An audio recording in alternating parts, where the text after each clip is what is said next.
ठीक है, database visual studio के अंदर बिल्ट इन मौजूद होती है, एसक्यूएल सर्वर इसके अंदर पहले से मौजूद होगा, ठीक है ना।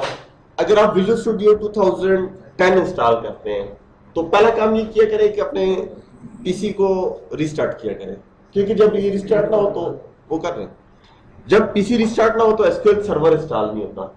इसके अलावा नेट कनेक्ट करें अगर आप विंडोज 8 यूज कर रहे हैं, क्योंकि विंडोज 8 में फ्रेमवर्क 3.5 मौजूद नहीं होता, तो वो उसको इंस्टॉलेशन के दौरान अपग्रेड कर लेगा। अगर पहले से पहले खुद इंस्टॉल रखना चाहते हैं तो ऐड रिमूव विंडोज कंपोनेंट्स पे जाएं, पता है ना कहाँ होते हैं, तो ऐड रिमूव विंडोज कंपोनेंट्स पे जाके .NET फ्रेमवर्क 3.5 को ऑन कर लें नेट कनेक्ट करने के बाद, तो वो आपका ऑनलाइन इंस्टॉल हो जाएगा। उसके बाद पीसी को रिस्टार्ट कर लें और विजुअल स्टूडियो फिर फुल इंस्टॉल करें, तो एसक्यूएल सर्वर उसके साथ इंस्टॉल हो जाएगा। अगर नहीं है तो आप अलग से बाद में इंस्टॉल भी कर सकते हैं, इंटीग्रेट इसके साथ ही हो जाएगा, ठीक है। अब एक प्रोजेक्ट में ले लेता हूं, न्यू प्रोजेक्ट,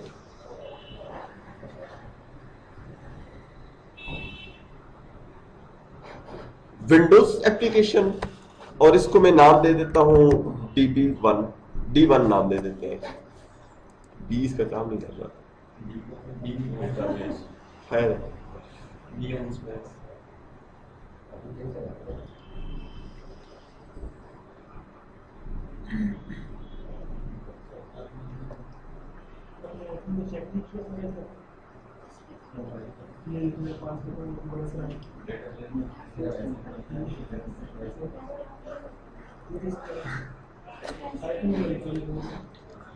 ठीक है। अब इसके बाद आपने क्या करना है, सॉल्यूशन एक्सप्लोरर पे आ जाए। सॉल्यूशन एक्सप्लोरर में प्रोजेक्ट पे राइट क्लिक करने के बाद ऐड, और ऐड के बाद न्यू आइटम। जब आप ऐड न्यू आइटम करते हैं तो इसके अंदर आपको सबसे पहले लोकल डेटाबेस की ऑप्शन मिलेगी। लोकल डेटाबेस जो होती है ये स्टैंडर्ड डेटाबेस होती है, SDF इसकी एक्सटेंशन है। SDF stands for standard database file. अब ये जो लोकल डेटाबेस है, ये स्टैंडर्ड डेटाबेस है, ये यूज होती है मोबाइल एप्लीकेशंस के लिए। विंडोज एप्लीकेशन के लिए भी आप इसको यूज कर सकते हैं, लेकिन जो स्टैंडर्ड डेटाबेस है इसके डिफरेंट ड्रॉबैक्स हैं। सबसे पहला ड्रॉबैक कि इसमें रिलेशनशिप्स नहीं बन सकते। डेटाबेस में रिलेशनशिप्स लाजमी है या नहीं? क्यों लाजमी होते हैं?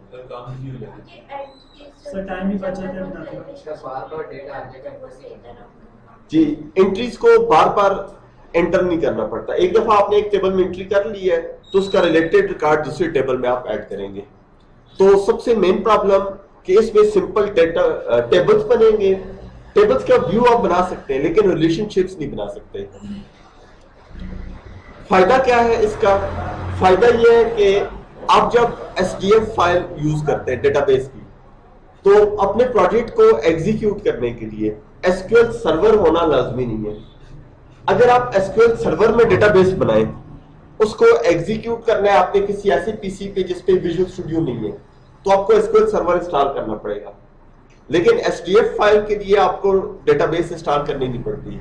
सेम लाइक SQL लाइट का नाम सुना है? SQL सर्वर का, SQL के MySQL का। अगर आपकी डेटाबेस MySQL में हो, Oracle में हो या SQL सर्वर में हो तो एप्लीकेशंस का होना लाजमी है। लेकिन SQL लाइट जो है, SQL लाइट में भी आप डेटाबेस बना सकते हैं। डेटाबेस रन करने के लिए SQL लाइट होना लाजमी नहीं है। SQL लाइट में भी टेबल बनते हैं लेकिन रिलेशनशिप्स नहीं बनते। एंड्रॉइड की जो डेटाबेस है वो कौन सी होती है?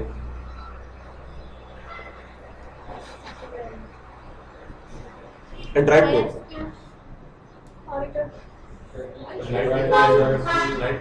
SQL लाइट होती है, ठीक है ना। एंड्रॉइड के अंदर SQL लाइट डेटाबेस होती है। हम जो भी रिकॉर्ड सेव करते हैं, कंटेंट सेव करते हैं, तो SQL लाइट डेटाबेस होती है इसके अंदर, ठीक है। और SDF फाइल जो है इसको आप नेटवर्क पे शेयर नहीं कर सकते, ये इसका एक और ड्रॉबैक भी है। इसी को स्क्रॉल करें तो आपको एक और डेटाबेस मिलेगी, service based database. Service based database जो है ये SQL सर्वर की डेटाबेस है, और इस डेटाबेस का फायदा ये होगा कि आप इसको नेटवर्क पे अगर शेयर करना चाहें तो नेटवर्क पे शेयर भी कर सकते हैं। इसको एग्जीक्यूट करने के लिए एसक्यूएल सर्वर का होना लाजमी है। इसमें आप रिलेशनशिप्स भी बना सकते हैं, स्टोर्ड प्रोसीजर्स भी बना सकते हैं, जितनी भी आप प्रोग्रामिंग करना चाहें तो आप कर सकते हैं।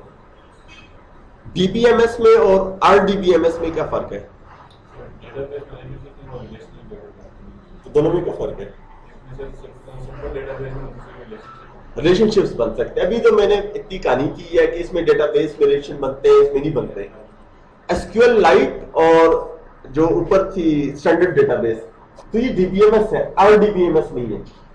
जबकि एसक्यूएल सर्वर जो है ये आरडीबीएमएस है, रिलेशनल डेटाबेस मैनेजमेंट सिस्टम। इसमें रिलेशनशिप्स बन सकते हैं, ठीक है ना। जब आप एसक्यूएल सर्वर को ऐड करेंगे तो आपको कुछ एरर्स मिल सकते हैं। सबसे पहला एरर जो थोड़ी देर पहले आपको मिला था कि सर्विस मौजूद नहीं है, ठीक है, वो वजह क्या थी? इंस्टॉलेशन नहीं है। आपको लिंक दे देगा कि इस लिंक पे जाएं और एसक्यूएल सर्वर डाउनलोड कर लें, लेकिन वो लिंक जो होता है उस पे लेटेस्ट एसक्यूएल सर्वर होते हैं। एसक्यूएल सर्वर का सेटअप विजुअल स्टूडियो में पहले से मौजूद होता है, आपको ज्यादा डाउनलोड करने की जरूरत नहीं है। दूसरा प्रॉब्लम बाज़ औक़ात ये देता है एसक्यूएल सर्वर टाइम आउट का।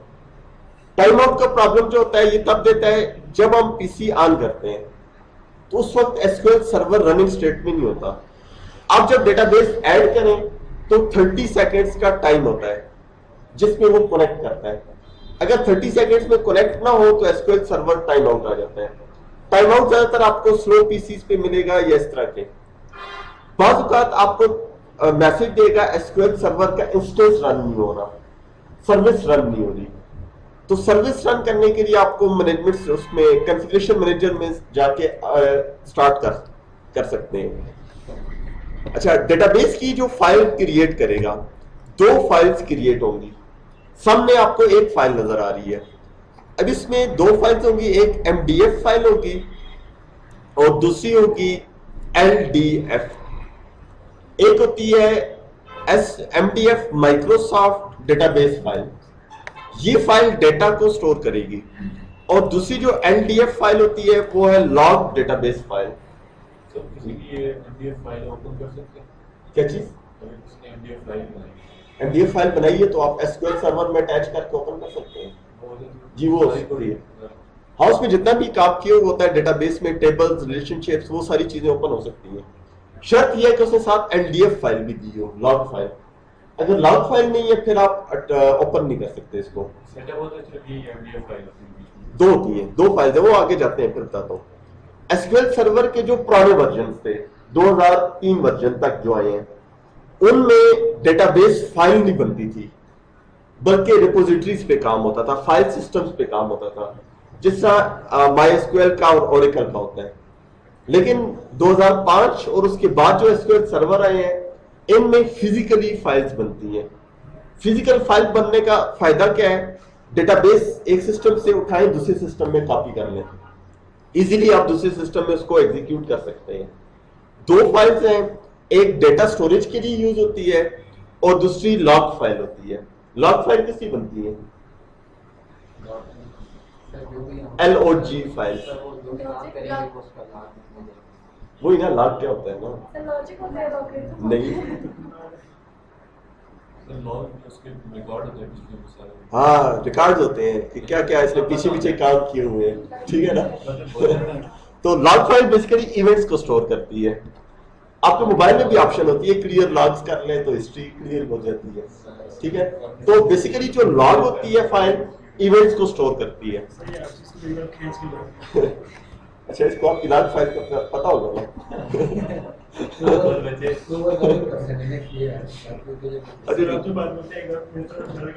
आप अपनी लॉग फाइल को सिक्योर करें।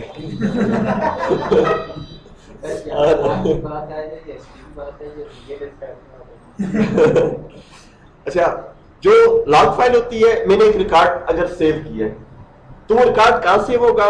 एमडीएफ फाइल में सेव होगा। अब कौन सा रिकॉर्ड कब सेव किया गया है, ये चीज इसके लॉग फाइल में जाती है। लॉग फाइल का फायदा क्या होगा? जब कभी हमें जरूरत हो तो हम वहां से जरूरत पड़े।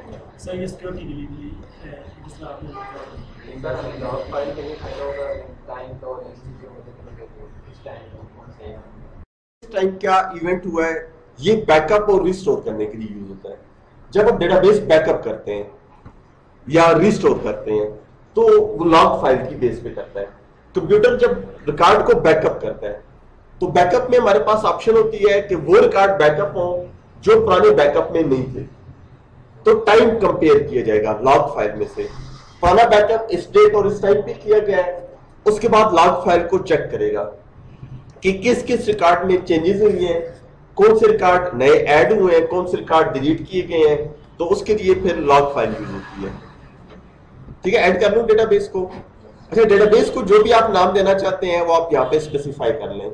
बेहतर ये होता है कि आप अपने प्रोजेक्ट का जो भी नाम हो वो साथ लिख दिया करें, ताकि दो डेटाबेस वन अगर एसक्यूएल मैनेजमेंट स्टूडियो में अटैच करते हैं तो प्रॉब्लम देगा। फिर ऐड कर लिए इसको।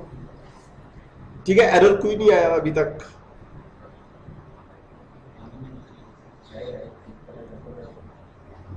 सर आप करेंगे तो इधर एरर ही आएगा, क्या आप करेंगे?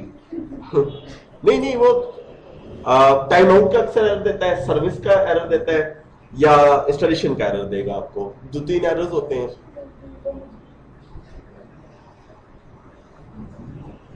सर आपने जब डेटाबेस पढ़ा था तो अभी तक जी। सारे हमें जब डेटाबेस कनेक्ट नहीं कर पा रहे कैसे करें? चलिए वो उसमें कर लेंगे आप। अच्छा, डेटाबेस जब सक्सेसफुली ऐड हो जाएगी तो उसके बाद आपको एक विंडो मिलेगी डेटा सेट की। डेटा सेट क्या चीज है और इसका क्या मकसद है, इसकी कोई जरूरत नहीं है, इसको मैंने कैंसिल कर दी है। बाद में जब जरूरत होगा तो इसको ऐड करेंगे। डेटाबेस की 2 फाइल्स बन गई, एक MDF फाइल आ गई और दूसरी LDF फाइल है। LDF जी हाँ, ये उसके साथ ही कंपोनेंट है, सब कंपोनेंट होता है। जैसा फॉर्म के अंदर ये दूसरी फाइल अटैच होती है। अब ये जो डेटाबेस फाइल ऐड हुई है इसके साथ जो लॉग फाइल होती है उसके साथ _LOG लिखा हुआ होगा। ठीक है, MDF फाइल को आप डबल क्लिक कर लें। डबल क्लिक करने पे आपको सर्वर एक्सप्लोरर मिलेगा अगर सामने नहीं है तो। अगर कोई भी विंडो हिडन हो तो व्यू मेन्यू में से जाके ऑन कर लें। डेटाबेस पे डबल क्लिक करने से सर्वर एक्सप्लोरर आ गया और सर्वर एक्सप्लोरर में सबसे ऊपर डेटाबेस आ गई, उसके अंदर नीचे सबसे पहले डेटाबेस डायग्राम आ गई, टेबल्स की ऑप्शन है, व्यूज की ऑप्शन है, स्टोर्ड प्रोसीजर्स हैं और सो ऑन। पहले टेबल बनाएंगे या डायग्राम? पहले टेबल बनते हैं, रिलेशनशिप बाद में बनेंगे। टेबल्स यूज होते हैं टेबल्स क्रिएट करने के लिए, डेटाबेस डायग्राम यूज होती है रिलेशनशिप्स बनाने के लिए, और व्यूज क्या करते हैं? देखने के लिए। ठीक है, वो भी बात सही है। वो हम टेबल को भी देख सकते हैं और व्यूज भी बना सकते हैं।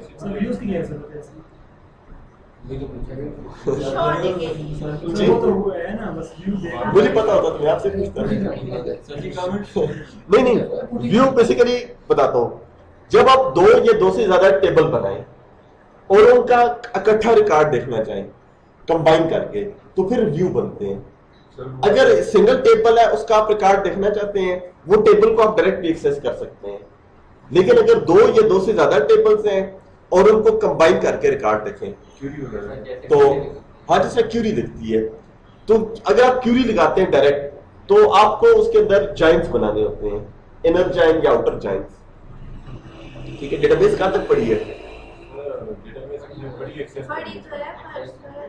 नहीं, इम्प्लीमेंटेशन के अलावा डेटाबेस 1 पड़ी हुई है ना, डेटाबेस 2 नहीं, 2 होगी डिस्ट्रीब्यूटेड डेटाबेस। अच्छा, वो भी आएगी। तो डेटाबेस 1 में आपने इंडेक्सिंग, क्यू वगैरह, प्राइमरी कीज, फॉरेन कीज, ये तो पढ़ी है ना, जॉइंट्स वगैरह। क्योंकि एक जॉइंट्स हो गए, व्यूज हो गए। जॉइंट्स को पम्प व्यू कहते हैं बेसिकली। जब आप जॉइंट्स बनाते हैं 2 टेबल्स को मिला के तो वो आपके व्यूज कहलाते हैं। चलिए सही। अच्छा, इसमें आप सबसे पहला काम टेबल्स से स्टार्ट करेंगे। टेबल्स का जो फोल्डर है इसको एक्सपेंड कर लें। एम्प्टी फोल्डर है, इसके अंदर कोई भी टेबल मौजूद नहीं है। टेबल्स का जो फोल्डर है इस पे राइट क्लिक करें। राइट क्लिक करने के बाद ऐड न्यू टेबल,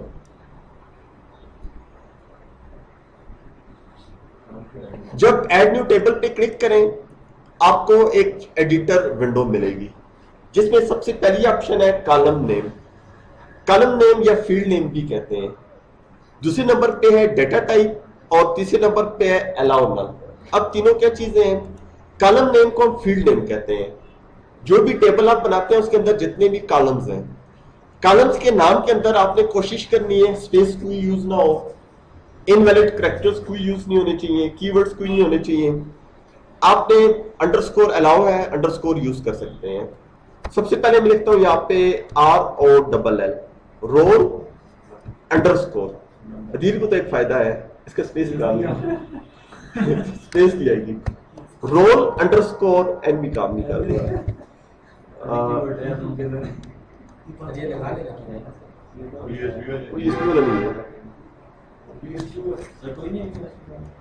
वो पड़ा हुआ था, अभी ढूंढना पड़ेगा। खैर ऑन स्क्रीन ऑन करने से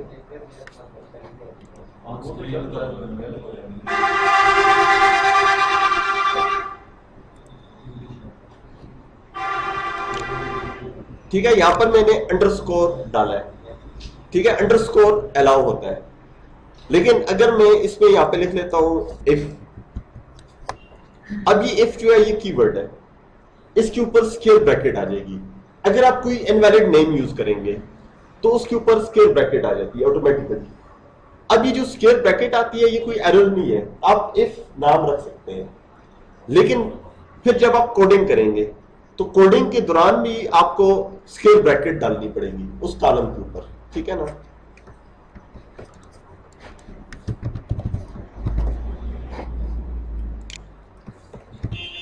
इसके बाद ऑप्शन आती है डेटा टाइप। डेटा टाइप किस किस्म की वैल्यू इसमें स्टोर करनी है, ठीक है। अब अगर होल नंबर्स में आपको चाहिए तो आपने इसको इंटीजर डेटा टाइप में रखना है। इंटीजर के अंदर आपको small int, big int, simple int सारे ऑप्शंस मिलेंगे, ठीक है ना। फिर उसके बाद नेक्स्ट ऑप्शन है allow null. Allow null on या ऑफ। अगर आप अलाउ नल ऑफ करते हैं तो कॉलम में एंट्री लाजमी होगी, कॉलम को आप स्किप नहीं कर सकते। अगर आप अलाउ नल ऑन कर दें तो इस कॉलम को स्किप किया जा सकता है, ठीक है ना। तीनों प्रॉपर्टीज समझ आ गई। अच्छा, बाद में कॉलम की जो नीचे प्रॉपर्टीज है उसको बाद में डिस्कस करेंगे। अच्छा, नेक्स्ट मैं यहाँ पे रखता हूं नेम। नेम के लिए मैं डेटा टाइप यूज करता हूं variable character. Character data type भी है, एन वेरिएबल कैरेक्टर भी है, सिंपल वारचार भी है। इनमें डिफरेंस यह है कि जिस डेटा टाइप के साथ VAR लिखा हो तो इसको हम वेरिएंट कहते हैं, variant data type. Variant data type का ये फायदा होता है कि जो फील्ड साइज आपने दिया, ये जो 50 लिखा हुआ ये फील्ड साइज है मैक्सिमम कैरेक्टर्स का। अगर मैं इसके अंदर सिर्फ अदील स्टोर कर लूं तो 5 कैरेक्टर्स बनते हैं, बाकी 45 कैरेक्टर्स को ये फ्री कर देगा, वो स्पेस रिजर्व नहीं करेगा। अगर इसकी बजाय मैं कैरेक्टर और कैरेक्टर के अंदर मैं 50 कर लूं तो 50 के 50 कैरेक्टर्स रिजर्व हो जाएंगे, ठीक है। इसके अलावा एन वारचार भी यूज किया जा सकता है। एन वारचार का ये फायदा होता है कि एन वारचार में आप उर्दू या अरबी या different multi language data store कर सकते हैं। वारचार में आप नहीं कर सकते। वारचार में सिर्फ इंग्लिश को ये स्टोर करता है। एन वारचार में इसको हम न्यूमेरिक वेरिएबल कैरेक्टर कहते हैं। इसमें आप इंग्लिश, उर्दू, बाकी डिफरेंट लैंग्वेजेस जो आप यहां से कंट्रोल पैनल में से ऑन करते हैं तो आप कर सकते हैं, ठीक है ना। सेव।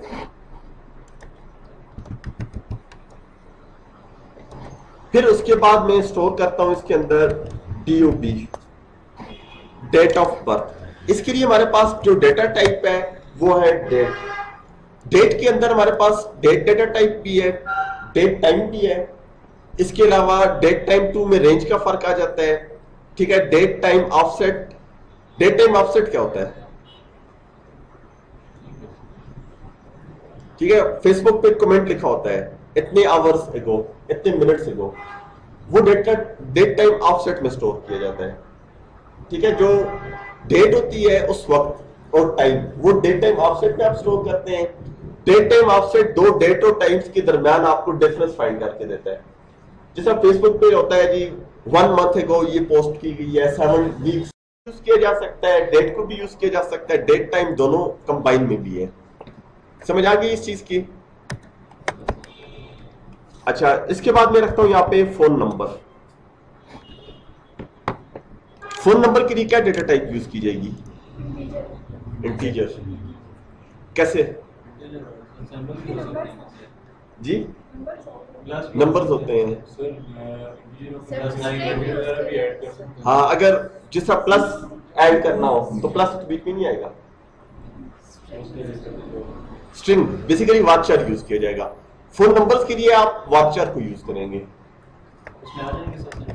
हाँ, इसमें अल्फा न्यूमेरिक सारी वैल्यूज आती है, जबकि इंटीजर यूज ना करने की वजह बताता हूँ। एक तो इंटीजर की लेंथ होती है 10 डिजिट्स, जबकि हमारे जो मोबाइल नंबर्स होते हैं ये 11 डिजिट्स के होते हैं। अगर दरम्यान में हाइफन वगैरह डालना चाहे जिसका 0992 माइनस, तो वो भी स्टोर नहीं होते हैं। इसके अलावा इंटीजर कभी भी 0 से स्टार्ट नहीं होता। इंटीजर में 01 स्टोर हो सकता है, जैसे हम लिखते हैं 0300, तो 0300 स्टोर हो जाएगा, तो 0 को इग्नोर कर देगा। तो इसलिए आपने इंटीजर को यूज नहीं करना, क्योंकि इंटीजर अगर स्टोर करते हैं 0 को स्टोर करेगा, लेकिन लीडिंग 0 को स्टोर नहीं करता। 01, 02, 03 इनको स्टोर नहीं करता। समझ आ गई इस चीज के बारे में? एनआईसी नंबर को किस डेटा टाइप में रखेंगे? वार्चर में। ठीक है, एन वार्चर में कर लें या सिंपल वार्चर में कर लें, क्योंकि उसमें दरम्यान माइनस आता है। फिर इसके बाद जीपीए आ गया। इसके लिए हमारे पास जो डेटा टाइप है वो है न्यूमेरिक। जब भी डेसिमल वैल्यू स्टोर करनी हो तो न्यूमेरिक डेटा टाइप यूज की जाती है। अब ये जो न्यूमेरिक डेटा टाइप है, मैं आपको इसके बारे में डिटेल बताता हूँ, इधर ही सुन ले। न्यूमेरिक डेटा टाइप में 2 ऑप्शंस आपको दे रहा है, 18 और कामा के बाद 0 लिखा हुआ है। अब ये जो फर्स्ट नंबर पे 18 आ रहा है, ये है इसकी डेसिमल एक्यूरेसी। ठीक है, अब डेसिमल एक्यूरेसी 18 है। कोई भी नंबर जो हम इसमें स्टोर करेंगे अप टू 18 डिजिट्स तक वो डिवाइड होगा। अगर इसमें को मैं 10 कर लूं तो अप टू 10 डिजिट्स तक ये डिवाइड होगा। ठीक है, जैसा पाई की वैल्यू है, डिवाइड करते रहे होती रहती है। तो पॉइंट के बाद जब 10 डिजिट्स पूरे हो जाएंगे तो उसको स्टॉप कर दिया जाएगा। क्या चीज? नहीं, वो चीज अब अगली है। अब नेक्स्ट जो लिखा हुआ है 0 लिखा हुआ है, इसको प्रिसिशन कहते हैं। सॉरी, गलत हो गया। ये प्रिसिशन ऊपर वाली है, ये जो 10 है, और दूसरा स्केल होता है। प्रिसिशन जितनी दफा उसको डिवाइड करना है हमने, अप टू 18 प्रिसिशन डिवाइड करना है। न्यूमेरिकल एनालिसिस पढ़ा ना? पढ़ा हो गया ना? न्यूमेरिकल एनालिसिस, लीनियर अलजेब्रा भी कहते हैं उसको। ठीक है, तो उसमें होता है, वो क्वेश्चन दिया होता है अप टू 4 डेसिमल इसको सॉल्व करें। ठीक है, अप टू 5 डेसिमल सॉल्व करें, अप टू 2 डेसिमल सॉल्व करें। तो बेसिकली अब 10 जो है ये 10 डेसिमल तक उसको सॉल्व करेगा। फिर उसके बाद ये जो स्केल है 0 जो लिखा हुआ है, अब ये जो स्केल है जिससे उन्होंने कहा कि ये डिस्प्ले कितनी वैल्यूज करेगा पॉइंट के बाद, वो स्केल कराता है। अगर स्केल 1 कर लें तो पॉइंट के बाद 1 वैल्यू डिस्प्ले होगी। अगर आप स्केल 2 कर लें तो पॉइंट के बाद 2 वैल्यूज को डिस्प्ले करेगा। अगर हम इसकी बजाय फ्लोट यूज करना चाहें, किधर गया, फ्लोट भी इस्तेमाल हो सकता है, लेकिन फ्लोट के अंदर डेसिमल एक्यूरेसी फिक्स नहीं होती। होल नंबर को भी स्टोर कर सकता है और अप टू 15 डेसिमल तक वो स्टोर करता है पॉइंट के बाद। लेकिन न्यूमेरिक का ये फायदा होगा कि आप डेसिमल एक्यूरेसी फिक्स कर लेते हैं। डेसिमल एक्यूरेसी फिक्स करने से ये होगा कि अगर होल नंबर भी आता है तो उसके बाद पॉइंट के बाद 2 वैल्यूज वो शो करेगा लाजमी, 0-0। ठीक है ना? आज किस पे जुर्माना होना चाहिए? सब पे होना चाहिए। अच्छा आप जाए। चलिए, जब जुर्माना हो गया तो आप जो बिस्किट वगैरह ये जो भी चीज लेके आएंगे दुकान से, उसके ऊपर आप प्राइस लिखिएगा। प्राइस लिखी होती है कि 13.25 प्राइस है, रिटेल प्राइस है, प्लस टैक्स इतना आ गया। अब आपने वो चीज 15 की खरीदी है, लेकिन वो करता क्या है, 15.00 जो कीमत लिखी होगी चीज पे वो 15.00 होगी, ठीक है ना। इस एग्जांपल को इंप्लीमेंट करेंगे कुछ दिन बाद, ठीक है ना, प्रैक्टिकल होगा इसका। आप जब प्राइस टैग देखेंगे ऊपर तो 0.00 होगी, तो वो डेसिमल एक्यूरेसी होती है। आजकल आपने प्रोजेक्ट भी किए हुए वो आ जाएंगे वो। अच्छा हाँ, तो प्रोजेक्ट असाइनमेंट दी हुई थी। ज्यादा प्रोजेक्ट किसने बनाए हैं?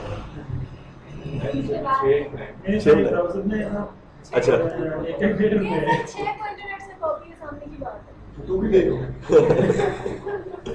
अच्छा, अब ये जो न्यूमेरिक है इसको मैंने स्केल 2 किया हुआ है, तो ये क्या करेगा, अगर होल नंबर आ जाएगा तो होल नंबर के साथ 0.00 खुद ऐड कर लेगा। अगर आपका जीपीए कितना है? 3.33 आपका स्टोर हो जाएगा, ठीक है। अब इसमें नहीं 2 तभी डाला हुआ है ना कि इनका 0.3 जाया ना हो, ठीक है ना। अब इसमें यह है कि अगर किसी का जीपीए 3.1 है तो उसको ये 3.10 शो करेगा, क्योंकि मैंने डेसिमल स्केल 2 रखा हुआ है। समझ आ गई इस चीज की, न्यूमेरिक डेटा टाइप की। बाकी डेटा टाइप्स आपकी असाइनमेंट्स हैं, वो आपने खुद थोड़ी सी सर्च करनी है। Data types of SQL server 2008, तो आपको बताएगा ये डेटा टाइप है, इस वैल्यू को स्टोर करेगा, ये रेंज आती है, मिनिमम रेंज इतनी है, मैक्सिमम रेंज इतनी है। वो सारी क्या याद नहीं करने की जरूरत है, सिर्फ आपको नहीं, रेंज की जरूरत नहीं है, रेंज बहुत बड़ी होती है, जरूरत नहीं है। हाँ, अगर आपको रेंज कंफर्म नहीं है, अब फॉर एग्जांपल नेम में आपको कंफर्म नहीं है कितने कैरेक्टर्स का होगा, खासकर कमेंट्स वगैरह, तो वार्पचार मैक्स यूज किया जाता है। तो मैक्सिमम कैरेक्टर्स जितने भी होते हैं ये थाउजेंड्स के हिसाब से होते हैं, तो काफी बड़ी वैल्यूज होती हैं। सिर्फ आपने यही देखना है कि इसमें हम किस किस्म का डेटा स्टोर कर सकते हैं। प्राइमरी की क्या होती है?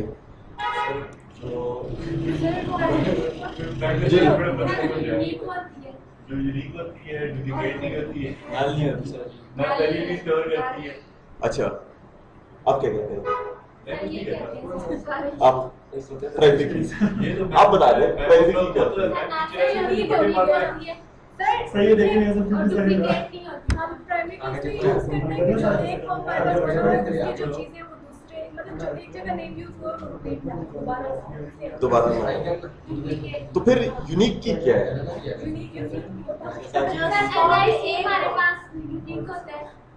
जी, नाम जो होता है वो एक जैसा होता है, रोल नंबर जो होता है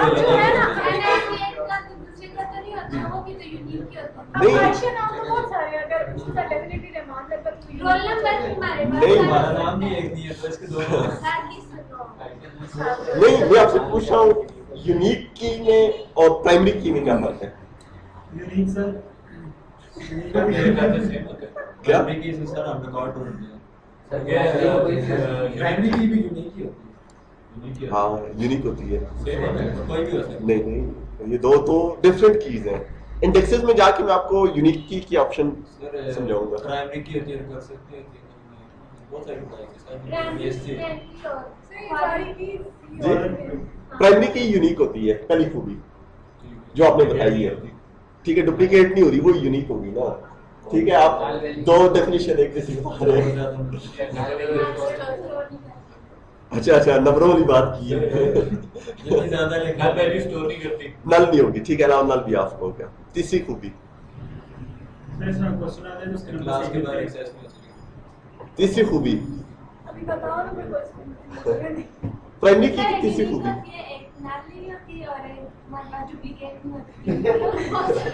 नहीं, डुप्लीकेट होता है। प्राइमरी की रिलेशनशिप बनाती है, जबकि यूनिक की रिलेशनशिप नहीं बनाती। क्या चीज? ये दो अलग अलग चीजें हैं ना, तभी तो मैंने आपसे पूछा है ना, प्राइमरी में और यूनिक में फर्क है। प्राइमरी की आपने जो डेफिनेशन पढ़ी है किताब में वो बिल्कुल सही है, डेफिनेशन गलत नहीं है। डेफिनेशन कहते हैं कि जो यूनिकली किसी भी रिकॉर्ड को आइडेंटिफाई करे। हम सोचते हैं एक टेबल में, लेकिन वो एक टेबल नहीं होता बल्कि थ्रू आउट द डेटाबेस होती है। Through out the database relationship बनाते हैं। अगर आप एक इंडेक्स लगा, इसको यूनिक लगा देते हैं, अलाउ नल आप भी कर दें, नल भी नहीं रहेगी। जो वो है यूनिक की है, यूनिक की नल हो सकती है लेकिन रिपीट नहीं होती। यूनिक की जो है रिलेशनशिप नहीं बना सकती, जबकि प्राइमरी की रिलेशनशिप बनाती है। प्राइमरी की और फॉरेन की याद रखनी है, यूनिक भी होती है, नॉट नल होती है और रिलेशनशिप बनाती है। नल वैल्यू हम एम्प्टी छोड़ सकते हैं, ठीक है ना। वो बाद में थोड़ी सी डिटेल में समझाऊंगे जब फॉर्म्स बनाएंगे। जो चीजें ऑप्शनल हैं, जरूरी हैं आपके मुताबिक, लेकिन फिर भी उसके साथ अलाउ नल ऑन रखें, क्योंकि कमांड लिखते वक्त हमें बाज़ औक़ात कॉलम स्किप करने पड़ते हैं, ठीक है ना। उसकी वजह बताऊंगा कि क्यों स्किप करते हैं। अब ये जो रोल नंबर है, इस पे आप राइट क्लिक कर लें। राइट क्लिक करने के बाद सेट प्राइमरी की है, इस पे क्लिक कर लें तो इस पे प्राइमरी की लग गई है, ठीक है। अलाउ नल ऑटोमेटिकली आती है। इंडेक्स पे काम कराऊं या नहीं? चले सही, ठीक है। इसको जब आप प्राइमरी की और सेटिंग्स कर लेंगे, उसके बाद आपने क्या करना है, सेव टेबल। सेव टेबल पे क्लिक कर लें। टेबल के नाम में भी आपने स्पेस वगैरह कोई कीवर्ड यूज नहीं करने। इसको मैंने std नाम दे दिया, और अगर कोई स्पेस या कीवर्ड्स हो तो बाद में आप उनको रिप्लेस भी कर सकते हैं। आपने जो टेबल बना लिया है, इस पे अगर आप राइट क्लिक करें, राइट क्लिक पे एक ऑप्शन मिलती है show table data. Show table data से आप इसको ओपन करके इसमें एंट्रीज कर सकते हैं, और अगर कोई एंट्रीज की हुई है उनको डिलीट करना चाहे या चेंज करना चाहे तो वो भी हो सकती है। रोल नंबर के अंदर मैं लिखता हूं 1, उसके बाद नेम आ गया, नेम के बाद फिर डेट ऑफ बर्थ है। डेट ऑफ बर्थ में आपने अपने सिस्टम का फॉर्मेट फॉलो करना है, ये स्टैंडर्ड फॉर्मेट है। सबसे पहले मंथ स्लैश डेट और फिर ईयर। क्या चीज? नहीं, ये चेंज नहीं होता। अगर आप आपके सिस्टम का फॉर्मेट चेंज है तो ये एरर देगा आपको। ये भी रिकॉर्ड सेव नहीं है। रिकॉर्ड जब नेक्स्ट रो पे जाएंगे तो खुद बहुत सेव हो जाएगा। यहाँ पे फोन नंबर आ जाएगा और इधर जीपीए आ जाएगा। जब आप नेक्स्ट रो पे जाएंगे रिकॉर्ड ऑटोमेटिकली सेव हो जाएगा। रेड निशान जो थे वो अनसेव्ड डेटा के लिए यूज होते हैं। जो नए एसक्यूएल सर्वर हैं डेटाबेस के, उनका फॉर्मेट और है। वो होता है 4 डिजिट्स में ईयर होते हैं, फिर माइनस होता है, फिर 2 डिजिट्स में मंथ होता है, फिर माइनस होता है, फिर 2 डिजिट्स में डे आता है, जो करंट फॉर्मेट है। ओरेकल का भी है, मायस्क्यूएल का भी है, और एसक्यूएल सर्वर के जो नए वर्जन है उसके अंदर भी स्टैंडर्ड फॉर्मेट अभी सेम कर दिए सबका। ईयर 4 डिजिट्स में, फिर मंथ 2 डिजिट्स में, दरम्यान में माइनस होता है, और फिर डे आ जाता है 2 डिजिट्स में। जो पुराना एसक्यूएल सर्वर है 2008 है, इसमें फॉर्मेट डिफरेंट है। समझ आ गई इस चीज के बारे में? टेबल बनाना